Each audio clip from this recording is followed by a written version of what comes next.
भगवान की माया शक्ति पर कोई विजय पा सके असंभव, पर विजय पाई जाती है तो कैसे? बोले जिनका हजारों मुख से यशगान भगवान शेष जी करते रहते हैं पर उनके गुणों का पार नहीं पाए, उन प्रभु का नाम जप, उन प्रभु का नाम कीर्तन तुम्हें माया पर विजय प्राप्त करा देगा। माया भ्रम, अज्ञान, अविद्या। जो भगवान के नाम गुण का कीर्तन करता रहता है, श्रवण करता रहता है, उसको प्रगट में भी कभी कोई परास्त नहीं कर सकता। ऐसा नहीं कि परास्त करने नहीं आएगा, परास्त करने आएगा। काम, क्रोध, लोभ, मोह या संसार का कोई व्यक्ति, घटना, परिस्थिति आते हैं, विघ्न तो आते ही हैं, सबके जीवन में आते हैं, पर नाम चल रहा है, बड़ा चमत्कार जीवन में प्रकट होता है नाम का। ये जो हम भगवत भक्तों के चरित्र आपको गुरु कृपा से जो सुनने को मिलते हैं, सुनाते हैं, उनसे हमें एक बल मिलता है। वो एक छोटी जीवनी की धरा से एक भगवत स्वरूप स्थिति को प्राप्त होते हैं। जैसे हम शरीरासक्त होकर विषयों में, भोगों में लगे, एक छोटी धरा है। शरीर और भोगों का त्याग करके निरंतर ब्रह्माकार भगवदाकार वृत्ति, ये बड़ी धरा है। छोटी धरा से बड़ी धरा तक, इसमें तर्क वितर्क या संशय की कहीं कोई भी गुंजाइश की जरूरत नहीं।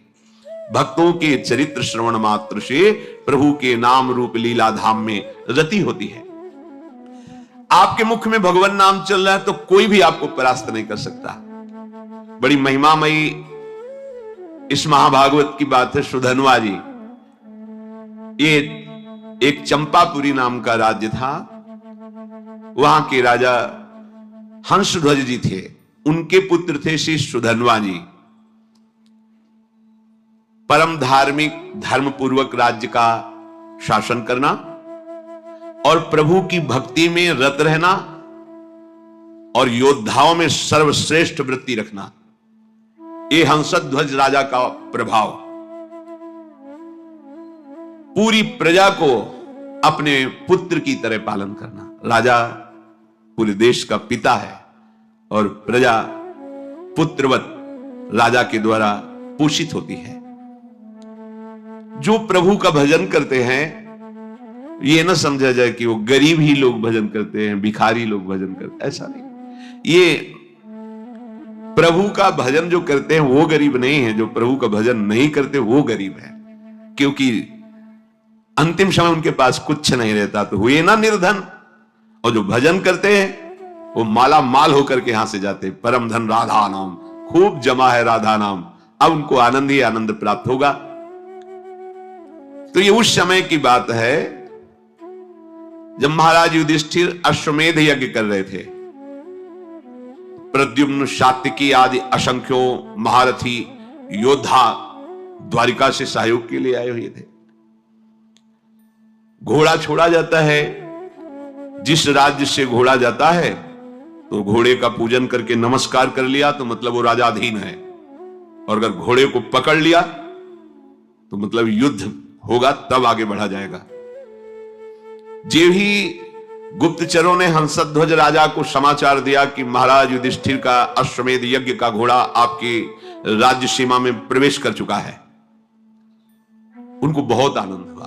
अहो भाग्य, जिनकी हम आराधना कर रहे थे भगवान जरूर दर्शन देंगे, क्योंकि ये पांडवजन महाभागवत है और इनको जरा भी कोई कष्ट देना चाहे तो भगवान व्याकुल होकर उपस्थित हो जाते हैं।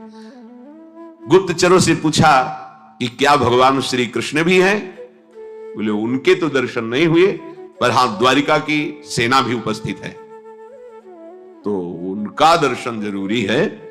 वैसे अगर वो होते तो घोड़े का पूजन करते और प्रभु के दर्शन कर लेते, पर प्रभु नहीं है तो दूसरा उपाय करना पड़ेगा दर्शन के लिए। आदेश किया महाराज युधिष्ठिर के अश्वमेध को पकड़ लिया जाए। पकड़ लिया गया। जे ही पकड़ा गया तो अब इतने महान महान महारथी, साथ में अर्जुन जी भी हैं, सात्विकी जी हैं, प्रद्युम्न जी, बड़े बड़े महारथी, हर्षपूर्वक युद्ध का जयघोष किया गया। हंसध्वज जी ने आदेश कर दिया तत्काल सेना उपस्थित हो।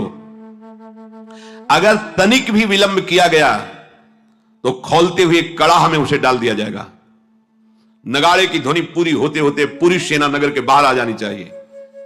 ऐसा सावधान भी रहते हैं सैनिक, कभी भी राजा का आदेश हो जाए। स्वयं बड़े गजराज पर चढ़कर हंसध्वज भगवान श्री कृष्ण को प्रणाम करके मानसिक और अर्जुन से युद्ध करने के लिए आगे बढ़े। पूरे सैनिक सब तत्काल तैयार हुए, क्योंकि राजा की आज्ञा थी अगर विलंब हुए तो खौलते हुए तेल के कड़ाह में डाल दिया जाएगा। सब ठीक समय पर उपस्थित हो गए। वहां एक भयंकर अग्नि के उसमें बड़ा कड़ाह रख करके तेल खोलाया गया, कोई विलंब ना हो, अगर होगा तो डाल दिया जाए। जितने भी वीर योद्धा थे सब उपस्थित हो गए, लेकिन राजा के पुत्र जो सुधन्वा जी थे, ये बड़े भगवान के नाम जापक भक्त थे, हर समय नाम जप करते रहते थे। जो ही आज्ञा हुई अस्त्र शस्त्रों से सुसज्जित हुए। पहले तो माता जी के पास गए, उनको प्रणाम किया और कहा, मां आज हमारे जीवन का परम लाभ उपस्थित हुआ है, क्योंकि आज मुझे अर्जुन से युद्ध करना है। वो भगवान के परम प्रेमी भक्त हैं, आज युद्ध कौशल के द्वारा उनको मैं तृप्त करूंगा और ऐसा तृप्त करूंगा, उनको ऐसे व्याकुल करूंगा कि उनके सारथी का हमारे ऊपर नजर पड़े और कृपा दृष्टि पड़े।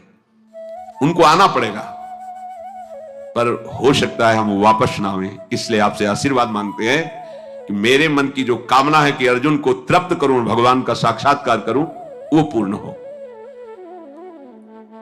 इसके बाद माताजी को प्रणाम करने के बाद जब आगे बढ़ने लगे तो माताजी ने कहा, बेटा बड़े बड़े ऋषि मुनि जिन भगवान श्री कृष्ण का रात दिन ध्यान और गुणगान करते हैं, मुझे तो उनका दर्शन होना संभव लगता है, पर जब तुम अर्जुन को पीठ नहीं दिखाओगे तो जरूर उपस्थित होंगे, और जब तुम श्री कृष्ण का दर्शन कर लोगे तो मुझे श्री कृष्ण का धाम मिल जाएगा, क्योंकि शास्त्रों में लिखा है जो भगवत साक्षात्कार कर लेता है तो 21 पीढ़ियां भगवत धाम को जाती है। तो मैं तो नहीं देख पाऊंगी, पर भगवान के धाम को जाऊंगी, पर पीठ मत दिखाना। जाओ, हमारा आशीर्वाद है, विजयी हो। विजयी तुम्हारे मन में जो कामना है उसकी पूर्ति हो। सुधन्वा जी भी निकले तो उनकी बहन जी आई, तिलक लगाया, आरती की, विजय की कामना की। आगे बढ़े तो अभी कुछ ही समय पहले ब्याह हुआ था। प्रभावती नाम की पातिव्रत धर्म से युक्त पत्नी थी। मुस्कुराती हुई सामने आई और सुधन्वा की पूजा की और कहा, स्वामी मुझे पता है आज आप कहां जा रहे हो, महाबली महारथी अर्जुन से युद्ध करने।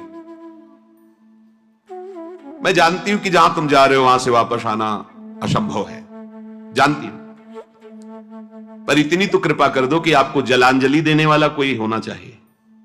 अभी कुछ ही समय पहले ब्याह हुआ था। सुधन्वा ने कहा, तुम धैर्य रखो, श्री कृष्ण के बल से मैं अर्जुन को परास्त करके शीघ्र ही वापस आऊंगा।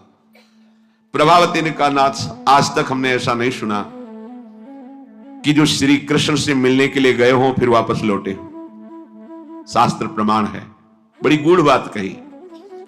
जो श्री कृष्ण से मिलने गए हों और वापस लौटे हों, ऐसा आज तक प्रमाण नहीं मिला। तो वापस लौटने की तो हम आशा ही नहीं रखेंगी। बस हमारी एक कामना है कि आपको जलांजलि देने वाला कोई होना चाहिए। तो शास्त्र सम्मत बात थी।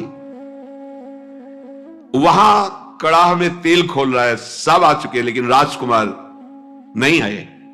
राजा को बहुत कष्ट हुआ कि सब आज्ञा के पालन में और सुधन्वा मेरी आज्ञा का उल्लंघन कर रहा है, क्योंकि अब वो जलांजलि देने के लिए पुत्र की कामना से युक्त होकर के अपनी पत्नी की भाव को पूर्ण किया। उनको तो पता नहीं, तो जल्लादों को तुरंत भेजा, सुधन्वा को पकड़कर लाया जाए, खोलते कड़ाह में डाल दिया जाए। राजा क्या बड़ी विचित्र होती है, वो अपराधी साबित हो गए हैं क्योंकि विलंब हो गया, राजाज्ञा का उल्लंघन किया। जे ही राजा की आज्ञा हुई, वो जल्लाद प्रकृति के सैनिक तत्काल गए और सुधन्वा स्नान आदि करके पवित्र होकर बाहर निकल रहे थे। तुरंत सुधन्वा से कहा कि महाराज का आदेश है, आपको बंदी बना लिया जाए। और कड़ाह में डाल दिया जाए, क्योंकि आप विलंब हुए हैं।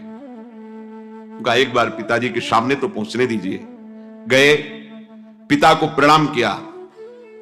हंसध्वज ने कहा, हमारी आज्ञा का उल्लंघन का जो निर्णय किया गया है वही इनके साथ बर्ताव किया जाए। जो शंख और लिखित नाम के आचार्य थे, उनके हर राजा के पास आचार्य कोटि के महापुरुष की सलाह मिलती थी। जैसे परम ज्ञानी जनक जी हैं, पर सदानंद जी विराजमान हैं। चक्रवर्ती सम्राट महाराज दशरथ तो वशिष्ठ जी विराजमान हैं। देवराज इंद्र तो बृहस्पति जी विराजमान।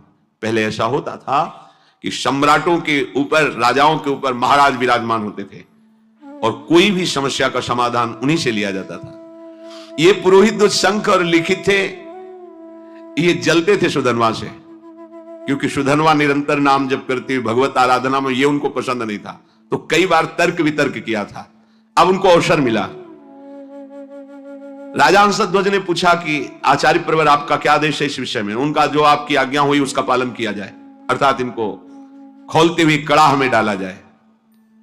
स्वभाव से ईर्ष्या रखने वाले ये शंख और लिखित आचार्य ने खोलते कड़ाह में सुधनवा को डालकर उनका जीवन अंत कर दिया जाए, ऐसा ही दस्तखत कर दिया। यदि आप अपने पुत्र के मुंह में आकर के अब हमारी लिखित बात को काटते हैं तो हम दोनों आपको छोड़ देंगे। अब तो चांस ही नहीं। हंसध्वज ने तत्काल सैनिकों को आदेश किया, उठा करके डाल दो इनको खोलते हुए कड़ाह में। मंत्री समझाने की चेष्टा करे तो पुरोहित खिलाफ है। मंत्री के हृदय में भी बड़ा। सुधनवा जी ने यही देखा कि मेरी कामना तो नष्ट हो गई। मेरी कामना थी अर्जुन को युद्ध में इतना व्याकुल करूंगा कि भगवान पधारेंगे और मैं उनका दर्शन पाऊंगा।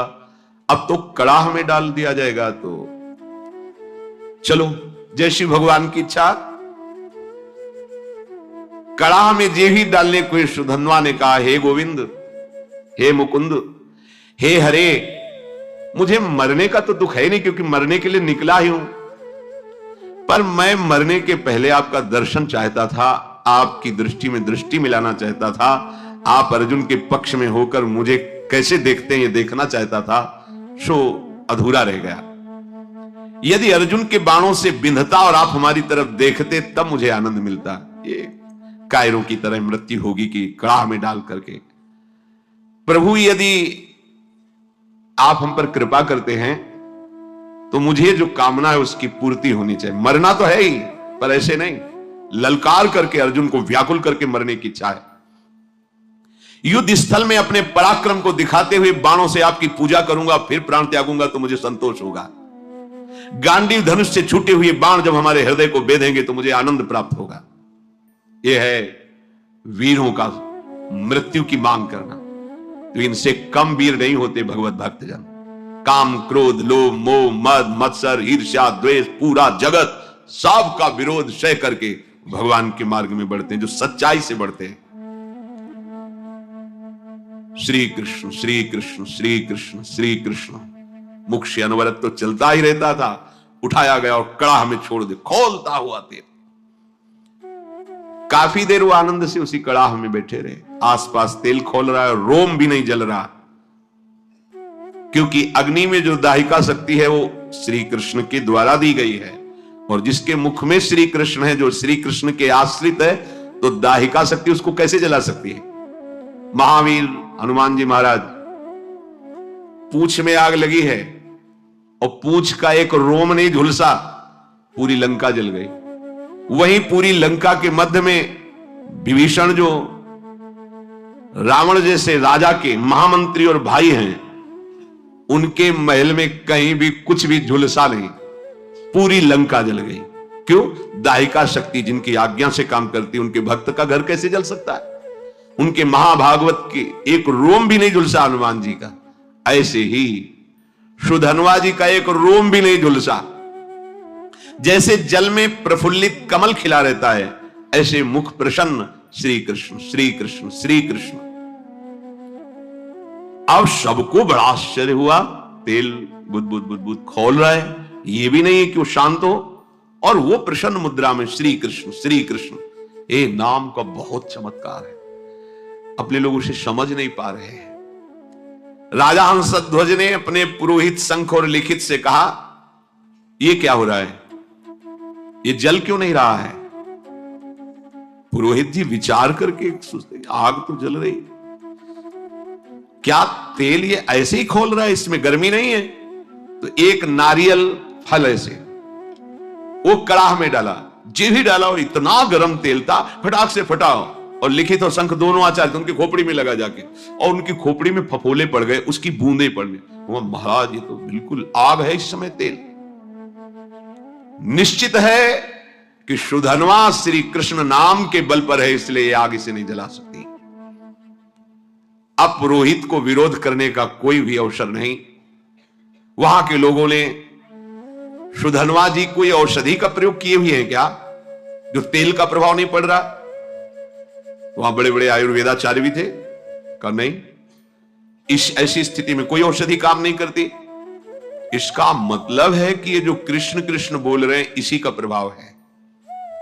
यही तो मित्रजन पूछते थे प्रहलाद जी से कि तुम्हारे ऊपर बड़े बड़े काले सांप छोड़े जा रहे हैं और तुम्हें काटते नहीं, तुम्हें पहाड़ से दबाया जा रहा है, अग्नि से जलाया जा रहा है, जल में डुबोया जा रहा है, बड़े बड़े नुकीले शस्त्रों से काटा जा रहा है, पर तुम्हारी त्वचा ही नहीं कटती, ऐसा क्या है तुम में?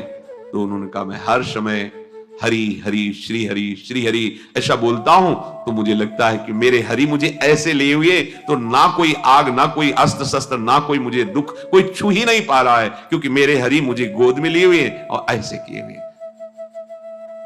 नाम का बहुत बड़ा, ऐसा ना समझो कि ये उनके ऊपर प्रभाव था, आपके ऊपर नहीं। आप वैसे ही जपिए, देखिए प्रभाव। अब पुरोहित जो लिखित और शंख जी थे, उन्होंने कहा, धिक्कार है मुझे, मैं अपने शास्त्र ज्ञान के गर्व में होकर भगवान की भक्ति का तिरस्कार करता था, आज मैंने देख लिया सुधन्वा की भक्ति का प्रभाव। और वो दोनों ऐसा सोच ही रहे थे कि फिर जो परिजन थे सुधन्वा को बाहर नहीं, कुछ नहीं, बस जैसे और तेल से चिकनाट हो गई बस। अब वो दोनों शर्मा करके आचार्य खुद कड़ाई पे कूद गए, ये धिक्कार, हमारे जीवन को ऐसे भक्त का विरोध करते थे। सुधन्वा जी ने श्री कृष्ण श्री कृष्ण श्री कृष्ण, तो कूदने में तो थोड़ा जलन सी, पर तुरंत शीतल हो गया। आचार्य थे, चरणों में पड़ गए सुधन्वा के। कौन ऐसा है जो नाम जापक के चरणों में अपना भावना समर्पित कर दे? नाम की बड़ी महिमा है। सुधन्वा के आचार्य थे लिखित शंख, उन्होंने छाती से लगा के कहा, प्रिय राजकुमार, आज मुझे तेरी कृपा से समझ में आया कि भगवान के नाम में जो शक्ति है वो किसी और कहीं साधन में नहीं है। पुरुष सिंह, आज तुम्हारे स्पर्श से मैं पावन हो गया, क्योंकि तुम भगवान नाम जप करते हो। अब पता चल गया कि मैं तुम्हारा उद्धार नहीं करूंगा, तुम मेरा उद्धार कर दोगे। आचार्य अपने शिष्य से कह रहे हैं, वीरवर जाओ, सम्रांगण में तुम्हारी कामना की पूर्ति हो। सुधन्वा पिता को प्रणाम किया। पिता ने कहा, आज हमारे सेनापतित्व का पद सुधन्वा लेंगे। अब युद्ध प्रारंभ हुआ। सुधन्वा कब प्रत्यंचा चढ़ाई और बाण छोड़ा, बड़े बड़े सैनिक देख ही नहीं पा रहे थे। लोगों को भ्रम रहता है कि हम नाम जप करेंगे तो स्कूल में पढ़ाई में विघ्न पड़ेगा, हमारे कामकाज में विघ्न पड़ेगा। ऐसा मत सोचिए। नाम जप करोगे तो आप बहुत अच्छे विद्यार्थी होगे, नाम जप करोगे तो आप बहुत अच्छे किसान होगे, नाम जप करोगे तो आप बहुत अच्छे, जो भी जिस मार्ग में जाओगे बहुत अच्छे बन जाओगे, क्योंकि बुद्धि पवित्र होगी और भगवान नाम की सामर्थ्य है, तो आप जो चाहोगे कर सकते हो। जब अर्जुन ने देखा कि ये 9 राजकुमार बड़े बड़े महारथियों को भी मूर्छित करता हुआ आगे बढ़ता जा रहा है, तो स्वयं वो अपने गांडीव धनुष की प्रत्यंचा खींची और सामने आकर खड़े हो गए। अर्जुन ने कहा, राजकुमार, अब तुम किसी साधारण वीर के सामने नहीं खड़े हो, गांडीव धनुषधारी अर्जुन के सामने खड़े हो। जितनी सामर्थ्य हो, अब हमसे तुम युद्ध करके दिखाओ। सुधन्वा ने निर्भयता पूर्वक हंसकर कहा, हे पार्थ, आपने बहुत सी लड़ाइयां लड़ी और विजय को प्राप्त हुए हैं, पर उसका तुम कारण नहीं जानते हो कि तुम विजय में क्यों प्राप्त हुए हो। क्योंकि तुम्हारे सारथी श्री कृष्ण थे। इस समय तुम हमारे सामने टिक नहीं सकते, क्योंकि तुम्हारा सारथी नहीं बैठा है, श्री कृष्ण नहीं है। तो यद्यपि तुम महावीर हो पर तुम मेरे सामने नहीं टिक सकते। तुम्हें सलाह देता हूं, अगर मेरे पर विजय प्राप्त करनी तो अपने सारथी की याद करो, नहीं तो तुम्हारी सामर्थ्य नहीं है, ये गांडीव धनुष के निकले हुए बाणों की सामर्थ्य नहीं कि मुझे परास्त कर सके। एक बालक के मुख से ऐसी चुनौती। अर्जुन जी परम धनुर्धर, दिव्यास्त्रों का ज्ञान, क्रोधित होकर सुधन्वा पर बाणों की वर्षा शुरू कर दी। सुधन्वा जी ने हंसते हंसते एक एक बाण को तिल तिल के समान काट के गिरा दिया। अर्जुन जी को लगा आज तक ऐसा भी, बाणों को काट देना अलग बात, लेकिन हर बाण को तिल तिल काट के बाणों की वर्षा हो रही। बाणों को काटते हुए अपने बाणों से ध्वजा, धनुष, प्रत्यंचा सब पर चोट पहुंचा दी। सुधन्वा ने ध्वजा काट के गिरा दी, प्रत्यंचा काट दी, गांडीव पर प्रहार किया और अर्जुन के सारथी को भी घायल कर दिया और कहा, कहां गया तुम्हारा वो पुरुषार्थ गांडीव धनुषधारी अर्जुन? बिना प्रत्यंचा का धनुष, बिना ध्वजा का रथ, सारथी बेहोश। आश्चर्य में पड़ गए कि ऐसा वीर बालक तो हमने देखा ही नहीं। अब उनके मुख से हर समय चल रहा है जो भगवान का आदेश, मामनुष्यमर युद्ध च, कृष्ण कृष्ण कृष्ण कृष्ण। आप तो बहुत बड़ी बड़ी बातें कर रहे थे, देखा बालक का चमत्कार, मुझे बालक कह रहे थे, अब कहो तो आपको बाणों से घायल करके ऐसी दशा में पहुंचा दूं जो वीर पुरुषों को शोभा नहीं देती। अब भी अवसर है, याद करो अपने सारथी को और बुला लो, क्योंकि यही इच्छा थी कि एक बार श्री कृष्ण को देखूं। अर्जुन को लगा कि जब इस हालत में पहुंचा दिया तो अगला बाण तो हमें मूर्छित करके गिरा देगा। जो ही स्मरण किया, भगवान दौड़ते हुए आ गए। यही है भगवान का वात्सल्य। जैसे मां, तो मां कहीं भी वो आवाज पड़ते ही भाग के आ जाएगी, लेकिन उनके लिए जिन्होंने केवल भगवान को अपना माना है, केवल, अगर दूसरा कोई है तो रुके रहेंगे, ध्यान रखना, अगर दूसरा कोई बल नहीं है तो उसी समय आपको अनुभव होगा आ गए प्रभु। जैसे द्रौपदी जी को अनुभव हुआ, वस्त्र रूप में आ गए प्रभु। मन ही मन भगवान को पुकारा, ते ही दया में भगवान दौड़ते हुए आए और सारथी जो मूर्छित था उसको हटाकर अर्जुन की घोड़े की जो बागडोर थी पकड़ ली। सुधन्वा ने, क्योंकि पूरे जन्म यही आशा थी, एक बार देखो ओ नील मेघ श्याम की कांति, अभयद भुज दंड मूल पीनंस सानुकूल, कनक निकसित लसित कुल दामिनी धर की, ऐसे सुंदर नेत्र, ऐसा पिता। पहले तो शोभा का पान करता रहा, जी भर के दर्शन किया, रथ से उतरा, प्रणाम मुद्रा में हुआ, क्योंकि आराध्य देव है। बस रोष में आके फिर रथ में, और पार्थ अब संकोच मत करना, अब तुम्हारी विजय होगी। ये देखो भगवत भक्तों का हृदय कैसा होता है, जिसके पक्ष में भगवान है, मैं कहता हूं तुम्हारी विजय होगी। पर मेरे पर विजय प्राप्त करने के लिए तुम्हें पुरुषार्थ दिखाना होगा। ऐसे नहीं कि मैंने धनुष रख दिया तुम्हारी विजय हो जाएगी। अर्जुन ने कहा, वीर आज मैं तुम्हारे सुंदर मस्तक को 3 बाणों के द्वारा काट कर गिराऊंगा। यदि मैं श्री कृष्ण के सामने तुम्हारे सिर को ना गिरा सकूं तो मेरे जितने पूर्वज हैं सब पुण्यहीन होकर के नरक में गिर जाएं, ये मैं प्रतिज्ञा करता हूं।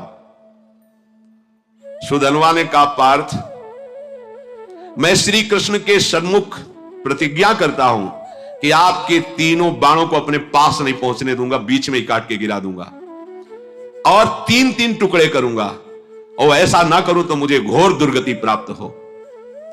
महाबली सुधन्वा ने 10 बाणों के द्वारा अर्जुन को, 100 बाणों के द्वारा श्री कृष्ण को, एक बाण रथ पर चलाया जो कुम्हार की चाक की तरह पूरे रथ को उठा के घुमाने लगा, और 100 हाथ दूर फेंक दिया सुधन्वा ने।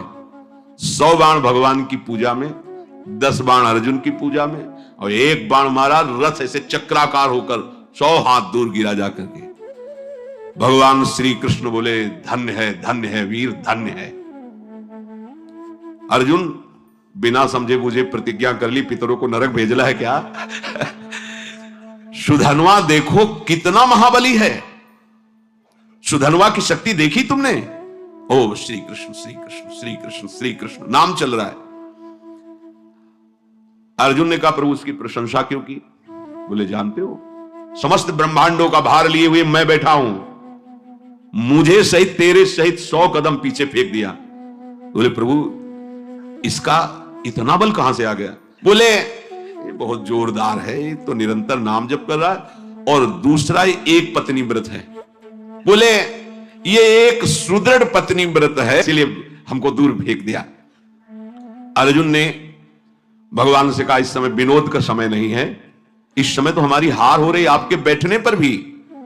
अब दिव्यास्त्र का संधान किया, काल को विराजमान किया बाण पे संधान करके। श्री कृष्णचंद्र जी ने कहा गोवर्धन पर्वत उठाकर जो गोप गौओं की रक्षा की, उससे प्राप्त पुण्य मैं इस बाण पर विराजमान करता हूं। सुधनवा से कहा बचो ये काल का बाण है। सुधनवा ने कहा हमारे पास श्री कृष्ण नाम है जो काल का भी महाकाल है। देख लो, एक तरफ भगवान है, एक तरफ नाम है। ये देखो उन्हीं का नाम है, एक तरफ भगवान, एक तरफ भगवान का नाम। सुधनवा ने जोर से उच्चारण किया जय श्री कृष्ण, संधान किया, बाण के टुकड़े टुकड़े कर दिए। नाम का अद्भुत प्रभाव, टुकड़े टुकड़े कर दिए, और जोर जोर से जय श्री कृष्ण, जय श्री कृष्ण, जय श्री कृष्ण, मंगलमय नामों का जोर जोर से उच्चारण। त्रैलोक्य के ऋषि मुनियों में हाहाकार मच गया। भगवान ने गिरिराज उठाने का पूरा पुण्य लगा दिया, और अर्जुन ने काल का संधान किया बाण पे, काल की भी चाल नहीं। ये नाम का प्रभाव देखो। भगवान ने अर्जुन से कहा तुरंत दूसरा बाण निकालो, दिव्यास्त्र तो बढ़ता चला जा रहा है। भगवान ने उस बाण में अपनी बहुत सी शक्तियों का संधान किया। सुधनवा से कहा अब जीत के दिखाओ। देखो भगवान क्या करे, समझ रहे हो? मेरे नाम के आगे मेरे पुण्य और सुकृत और शक्तियां भी काम नहीं करती, इसीलिए नाम के अधीन भगवान हो जाते हैं। सुमिर पवन सुत पावन नामू, अपने बस करी राखे रामू, इस रहस्य को समझो। सुधनवा ने कहा अर्जुन अब मेरी प्रतिज्ञा सुनो, यदि मैं इस बाण को टुकड़े टुकड़े न कर दूं तो अरुंधति सहित महर्षि वशिष्ठ की ब्रह्म ऋषि की हत्या का पाप मुझे तुरंत लगे। सुधनवा ने तुरंत गोविंद कृष्ण बाण मारा। प्रबल पुरुषार्थ से चलाया हुआ अर्जुन का भगवान की शक्ति से संपन्न बाण 5 टुकड़े हो गए। भगवान ने कहा ये भी गया। ब्रह्म इतना बड़ा शक्ति संधान किया, अर्जुन उदास होने लगे। प्रभु अब क्या होगा, तुम्हारी शक्ति भी इसमें थी, सब क्या? यही समझो, रहस्य समझो। भक्तों ने यही रहस्य समझा है। भगवान की भी रक्षा भगवान के नामों से यशोदा मैया और सब गोपियों ने की, बाल गोविंद की लीला में पढ़ के। अरे नाम इतना बड़ा है कि कहां लगी नाम बड़ाई, राम न सकई नाम गुण गाई। तभी तो संत जन छाती चौड़ी करके घूमते हैं, राधा राधा राधा। हमारे पास राधा नाम, हमारे पास कृष्ण नाम, गोविंद नाम है, मतलब प्रभु हमारे अधीन है। भगवान देखा कि अर्जुन निरुत्साहित हो रहे हैं, तो 5 जन शंख को लिया, और 5 शंख का नाद जो है ना, वो उत्साह वर्धन करने वाला होता है। 5 जन शंख बजाया और अर्जुन से कहा अब बाण संधान करो।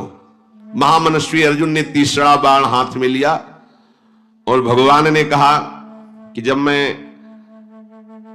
राम अवतार में राम जी बना था तो एक पत्नी व्रत रहा हूं, उसमें तो राम जी बहुत मर्यादा पुरुषोत्तम अवतार भगवान का, ये प्रेमावतार है, वो मर्यादा पुरुषोत्तम, यही प्रभु है। मैं उस सुकृत को इस बाण पर विराजमान करता हूं। फिर ब्रह्मा जी को आदेश किया पिछले भाग पर विराजमान हो, और काल को दोबारा आदेश किया अग्रभाग पर प्रतिष्ठित हो, और प्रभु ने कहा चलाओ बाण। ब्रह्मा जी, काल जी और वो पुण्य सुकृत रामावतार का एक। सुधनवा प्रभु की तरफ देखा और मुस्कुराया। बड़ा प्रेममय प्रसंग है। अर्जुन से बोला अभी संशय है तुम्हें, तुम्हारे विजय के लिए क्या कर रहे हैं देख रहे हो, तुम्हें संशय?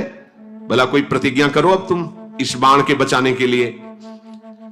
अर्जुन ने कहा वीरवर, यदि तुम्हारा मुकुट सहित मस्तक में काट के ना गिरा दूं तो भगवान श्री हरि और भगवान शंकर में भेद करने से, निंदा करने से जो पाप लगता है वो मुझे अभी लगे। सुधनवा ने कहा मैं इस बाण को अगर काट ना दूं तो काशी में मणिकर्णिका तीर्थ में भगवान शिव जी को पैर मारने से जो पाप लगता है, शिव विग्रह पर पैर, वो मुझे पाप अभी लगे। दोनों भगवत भक्त है। और इतनी बड़ी बड़ी प्रतिज्ञा। सुधन्वा ने भगवान श्री कृष्ण की तरफ देखा और कहा, जय श्री कृष्ण, जय श्री कृष्ण। अर्जुन उस बाण को संधान किया। सुधन्वा ने उस प्रभावशाली बाण को कृष्ण कृष्ण कहते हुए काट दिया। हाहाकार मच गया। इस बाण को तो कोई काट ही नहीं सकता था, क्योंकि इतनी महिमा से युक्त हो गया था। अब कटा हुआ बाण का अग्रभाग सुधन्वा के मस्तक को काट करके गिरा दिया। बाण तो काट दिया, पर कटा हुआ अग्रभाग बाण का जाकर सुधन्वा के मस्तक को काट कर गिरा दिया। आश्चर्य की बात कि सुधन्वा के कटे हुए मस्तक से भी निकल रहा था, जय श्री कृष्ण, जय श्री कृष्ण, जय श्री कृष्ण। जैसे द्वेष भाव से भजने के कारण रावण के भी मुख से निकल रहा था, कहां राम रन हतोपचारी। खोपड़ी पड़ी है, पर उससे निकल रहा था, कहां राम रन हतोपचारी। महाभागवत सुधन्वा जी के कटे हुए सिर से निकल रहा था, जय श्री कृष्ण, श्री कृष्ण, श्री कृष्ण।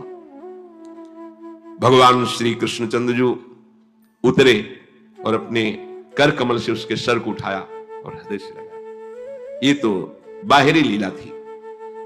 इतने में सुधन्वा के जो शरीर से ज्योति निकली थी, भगवान की परिक्रमा करके भगवान में लीन हो गई। श्री कृष्णचंद्र जी ने सुधन्वा के पिता से कहा, ऐसा भक्त अभूतपूर्व है, शायद ऐसा न हुआ है, न ऐसा आगे होगा। जैसा तुम्हारा पुत्र मेरा भक्त था, वो तो मेरे दिव्य धाम में गया। शोक मत करना, विलाप मत करना, रोना मत, क्योंकि रोने लायक नहीं है। रोने लायक संसारी जन होते हैं जो प्रभु से विमुख जीवन व्यतीत करते हैं। जो प्रभु में जीवन व्यतीत करते हैं, वहां तो उत्साह मनाया जाता है, क्योंकि वो धाम गया, नरक तो गया नहीं कि रोए। धाम गया तो खूब नाम कीर्तन किया जाता है। भक्तों को अभय देने वाले प्रभु श्री हरि के नाम की अपार महिमा है। इसलिए भगवान कह रहे, अनन्य होकर के सततम कीर्तनम, निरंतर मेरा, इससे बड़ा कोई लाभ नहीं। क्या चाहिए, जो चाहिए सब प्राप्त हो जाएगा। आप जैसे भी बने, भाव से, कुभाव से, श्रद्धा ना हो तो भी जो नाम आपको प्रिय लगे, सब हमारे प्रभु के नाम है। उनके नाम का खूब जप करो, कीर्तन करो, सुखी हो जाओगे, आनंदित हो जाओगे। भगवान उनकी ही रक्षा नहीं करते, हम सबकी रक्षा करेंगे। पर जब हम अहंकार से युक्त होकर, तो फिर भगवान अहंकारी की रक्षा नहीं करते। जो भगवान का आश्रय लेकर नाम जप करता है, भगवान उसकी निश्चित रक्षा करते हैं।